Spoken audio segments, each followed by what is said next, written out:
Kalau toh apa yang saya lakukan itu saya harus dihukum mati, itu ya resikonya. Tapi kalau saya mati dalam keadaan penasaran bahwa saya dituduh orang komunis, ya saya minta maaf. Saya minta maaf. Lebih baik saya mati dalam penyiksaan daripada saya harus mengakui.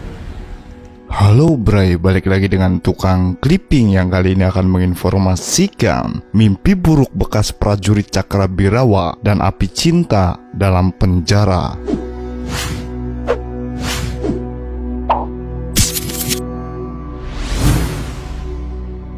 Keheningan malam rumah sederhana di Purbalingga, Jawa Tengah itu tiba-tiba pecah oleh teriakan kesakitan Sulemi, 78 tahun. Lagi-lagi, eks-prajurit Cakrabirawa itu kembali bermimpi buruk.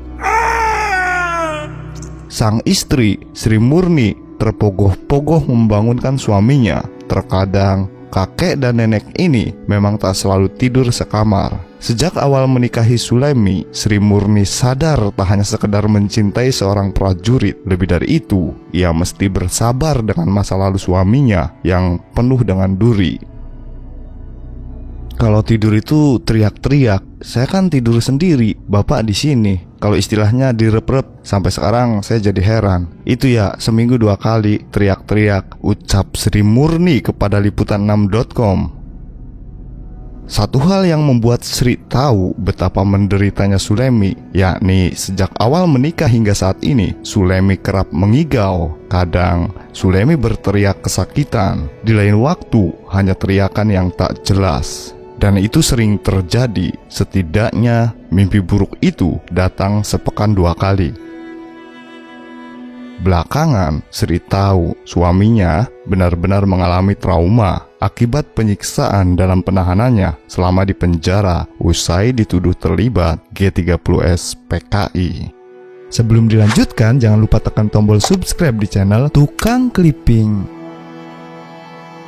Sulemi adalah bekas prajurit Batalion 1 Kawal Kehormatan Cakrabirawa, kesatuan elit pengawal Presiden Soekarno dengan Komandan Letkol Untung. Belakangan, ia memang tergabung dalam pasukan Pasopati yang bertugas menjemput Jenderal Ahana Sution. Situasi politik membuatnya dituduh terlibat intrik politik hingga berakhir penyiksaan luar biasa kejam selama di penjara. Sulemi pun mengakui ingatan dan trauma penyiksaan selama di tahanan kerap mendatanginya saat tertidur, terutama kalau dijemput oleh sergu petugas penjara militer. Tiap dijemput, ia tahu sepulangnya nanti akan disiksa sampai tubuhnya remuk, tulang belikat, kaki, dan pinggangnya patah. Tubuhnya penuh dengan bekas sundutan rokok, luka karet yang dibakar, setrum, hingga kuku yang dicopot dengan tang. Mimpi itu secara berkala terus menghantuinya. Tiap hari di tahanan, bagi Sulemi, bak neraka itu dialaminya pasca pemindahan penahanannya dari Pomdam Diponegoro ke Salemba. Penyiksaan yang luar biasa. Ya saya terima. Tapi saya pikir, apa begini aturan hukum di Indonesia? Ini enggak apa-apa. Gitu. Masuk sel, selnya diberdir lah, berpintu. Satu sel itu langsung dengan WC, WC tempat tidur. Sampai 1,5. Sembari menunggu mahmilub, ia disiksa habis-habisan. Mantan prajurit Cakrabirawa ini dipaksa mengaku sebagai anggota PKI. Vonis mati untuk prajurit Cakrabirawa.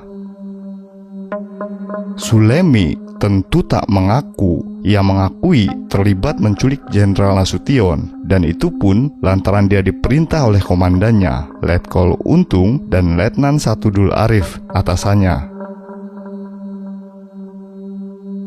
Soal politik yang melatar belakangi kejadian itu, Sulemi tak tahu menau. Saya seorang militer, tugas saya ya ini. Nah, suatu saat saya dipaksa akan dibaptis sebagai seorang komunis. Mana mungkin saya mengaku saya dalam umur segitu kok mau berkecimpung dalam soal ideologi dan partai. Sulemi menegaskan, pertanyaan yang sudah saya jawab apa adanya. Apa adanya. Silahkan mau dihukum, ya itulah yang saya perbuat. Saya seorang militer, saya melaksanakan tugasnya ya ini. Dan di satu saat saya dipaksa mau dibaptis bahwa saya orang komunis. Mana mungkin saya mau umur segitu kok kecimuk dalam soal ideologi, dalam soal partai. Seorang militer tidak ada partai-partai yang tingkat bawahan. Tidak tahu kalau perwira menengah ke sana memang sudah mengerti soal politik, mulai kolonel, mayor ke sana itu sudah bisa berpolitik. Tapi kalau tingkat masih perwiraan ke sini, dia tidak boleh berpolitik. Dan tidak mengerti, memang saya juga tidak mengerti. Itu dipaksa. Anda ini jelas-jelas sudah meresap tuh masalah komunisnya.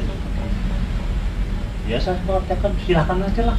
Kalau memang apa yang terjadi saya hadapi, tapi saya tidak mau berbicara bahwa saya orang komunis, bahwa saya memang bukan orang komunis. Adapun strategi militer sudah saya sampaikan semua. Tentara-tentara yang memeriksanya itu berupaya meruntuhkan pertahanan Sulemi. Sulemi dipukul dengan kursi kayu, jempolnya diganjal dengan kursi, disetrum hingga dicabut kukunya. Ini mas, yang namanya ini di sini dihantam pakai senjata ini, cabut mentah-mentah ini, masih tidak mau, ya itu saksinya. Nih, dua-duanya. Jadi ini, ya, nah ini di bawah kursi ini diinjak, dinjot-njot gitu loh. Habis itu tuh diambil ketang itu, cabut. Itu yang buat saya terberat, itu sakitnya luar biasa, kayak halilintar. Tiap kali diperiksa, Sulemi harus ditandu ke selnya, dan itu diterimanya sepanjang tahun, 2 kali seminggu. Asal kondisi tubuhnya mulai pulih, penyiksaan kembali dilakukan. Kalau toh saya harus dihukum mati, itulah risikonya. Tapi kalau saya mati dalam keadaan penasaran, mengaku PKI, lebih baik saya mati. Mati dalam penyiksaan daripada harus mengaku PKI, ucap Sulemi. Toh apa yang saya lakukan itu saya harus dihukum mati, itulah resikonya. Tapi kalau saya mati dalam keadaan penasaran bahwa saya dituduh orang komunis, ya saya minta maaf. Saya minta maaf. Lebih baik saya mati dalam penyiksaan daripada saya harus mengaku.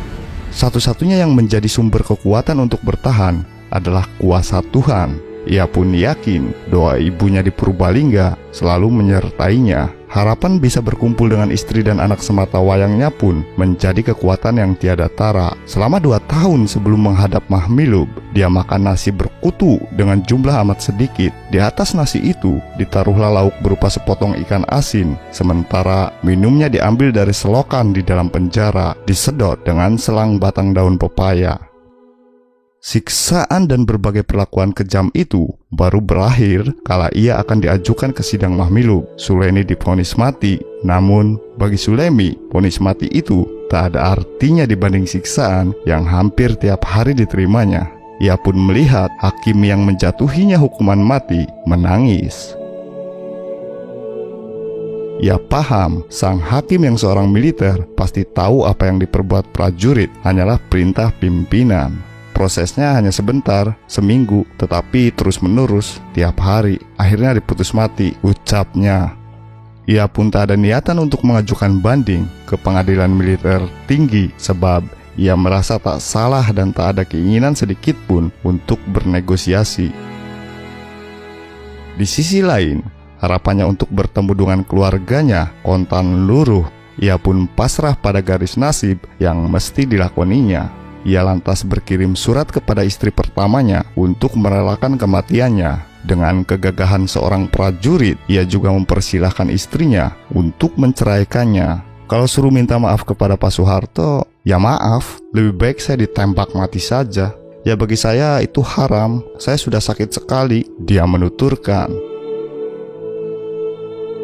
Akan tetapi, penasehat hukum militernya berpendapat lain. Sulemi kemudian mengajukan banding dan mendapat keringanan hukuman menjadi penjara seumur hidup. Akhirnya saya divonis hukuman mati. Ya, pada awalnya saya terima, tapi penasehat hukum saya, seorang dari Sumatera, mengatakan, "Lu Bapak ini gimana Pak Lemi? Katanya masih punya keinginan untuk meneruskan perjuangan. Tapi kenapa baru begitu aja udah menyerah, padahal masih ada tingkatan bisa naik banding gitu." Saya pikir-pikir ya benar juga itu pandangan. Ya sudahlah, tapi Bapak saja yang banding. Sulemi lantas dipindah ke tahanan Pamekasan bersama sekitar 30 tahanan politik lainnya. Di tempat itu, Sulemi menyadari meninggalkan seorang istri dan anak. Ia pun kemudian mempersilahkan agar istrinya menggugat cerai. Maka sejak itu, Sulemi tak lebih dari orang yang terbuang. Doa Bunda dan harapan bekas tahanan politik. Di penjara Pamekasan pula, Sulemi mendengar kakaknya dipecat dari status PNS-nya lantaran keterlibatannya dalam peristiwa 1965. Padahal menurut Sulemi, kakaknya itu sama sekali tidak tahu dan sama sekali tak terlibat politik. Saya sampai heran, nggak ngerti apa-apa kok dipecat. Kalau dia itu dinas ke kantor, ya ke kantor, pulang ya pulang, ujarnya. Kekuatan Sulemi usai bercerai dengan istri pertamanya saat itu adalah doa ibunya. Secara rutin, ia berkirim kabar ke ibundanya di Purbalingga. Hingga akhirnya, di 1980, ia dibebaskan setelah mendapat grasi atau pengampunan dari Presiden Soeharto. Pengampunan itu, menurut Sulemi, akibat tekanan HAM PBB agar Indonesia lebih memperhatikan hak-hak tahanan politik. Sebanyak 10 orang narapidana seumur hidup seluruh Indonesia dibebaskan, termasuk saya. Tahun 1980 keluar bulan Oktober, dia mengungkapkan. Rupanya penderitaan Sulemi tak begitu saja pungkas usai dibebaskan dari tahanan dan penjara 15 tahun. Saat kembali ke kampungnya di Purbalingga, dia mendapati seluruhnya berubah kecuali keluarganya. Mudah ditebak, seorang bekas tahanan politik bakal kesulitan mendapat pekerjaan. Bahkan tetangganya sendiri enggan menyapa. Satu-satunya tempat ia bersandar adalah keluarganya. Saat itu mulai berkarya membuat patung berbahan batu, kayu, atau pasir dan semen. Saat berada di penjara Pamekasan, ia bersama dengan seorang seniman patung dari Sekolah Tinggi Seni di Yogyakarta. Sang seniman dipenjara lantaran menjadi anggota Lekra Underbow PKI. Lantas ia menikah dengan seorang perempuan yang menemaninya hingga saat ini, Sri Murni. Sadar mematung tak bisa mencukupi kebutuhan keluarga, Sulemi dan Sri membuka kantin. Lantas Sri berjualan daging di pasar Purbalingga. Kerja keras mereka mulai menampakkan hasil, meski tak bisa juga dibilang cukup. Waktu berjalan, masa pun berubah. Nasib baik berpihak kepada bekas tahanan politik usai reformasi 1998. Anak bungsu Sulemi bahkan kini menjadi seorang aparat. Setelah presidennya Gus Dur, situasinya membaik. Tekanan kepada orang-orang seperti saya berkurang, dia menerangkan. Kini, Sulemi bersama istrinya disibukkan dengan kunjungan-kunjungan ke saudara dan cucu-cucunya. Terkadang, mereka menghabiskan waktu di Magelang. Ada kalanya, mereka menengok cucu yang tinggal di Purbalingga. Demikianlah Bray, mimpi buruk bekas prajurit Cakrabirawa dan api cinta dalam penjara dari liputan6.com. Bagaimana pendapat kalian?